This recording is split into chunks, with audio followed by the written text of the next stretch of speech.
सभी को मेरा नमस्कार। मैं हूं आपकी लेक्चर वीणा। हिंदी क्लास में आप सभी लोगों का स्वागत करती हूं।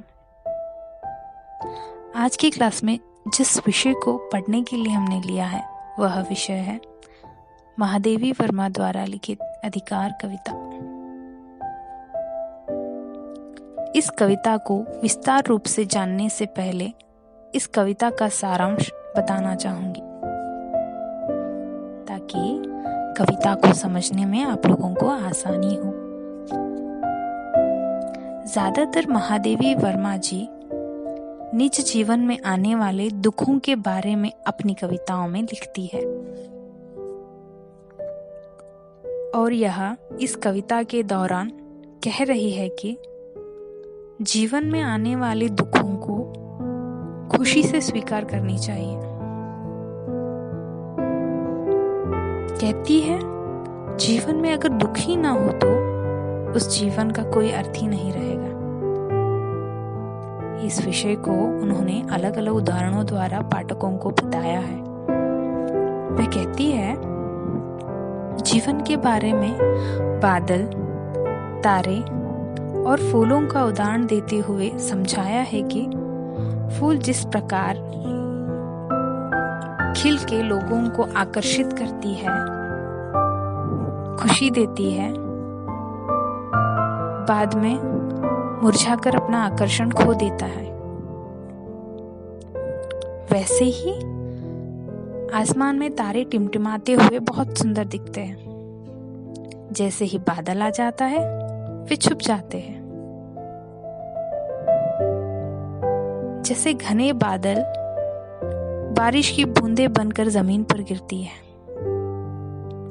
इसी तरह अलग अलग उदाहरण देते हुए कहती है कि जीवन में कोई भी वस्तु शाश्वत नहीं है। हर एक वस्तु एक ना एक दिन नश्वर होने ही वाला है। तभी जीवन का एक अर्थ रहेगा।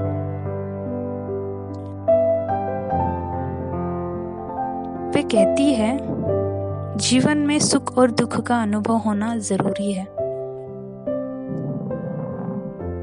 तभी तो हमें दोनों का महत्व पता चलेगा। इसीलिए जीवन में आने वाले अड़चनों का सामना करते हुए आगे बढ़ना चाहिए और उस पर विजय प्राप्ति करनी चाहिए। और कहती है आंखें हो और वहां उन आंखों में आंसू ना हो, जैसे हृदय हो, सामने वाले हृदय की दुख की पहचान करने की शक्ति ना हो, ऐसे हृदय का क्या प्रयोजन। इसीलिए कहती है कि जीवन में आने वाले कठिन परिस्थितियों का सामना करते हुए वे अपने जीवन को व्यतीत करना चाहती है। वे अपना अधिकार समझती है कि कठिन परिस्थितियों का सामना करते हुए वे इस संसार से विदा। इसीलिए इस कविता का नाम अधिकार है। आप भी अपने जीवन में आने वाले कठिन परिस्थितियों का सामना करते हुए आगे बढ़े, संघर्ष करे, वह अपना अधिकार समझे।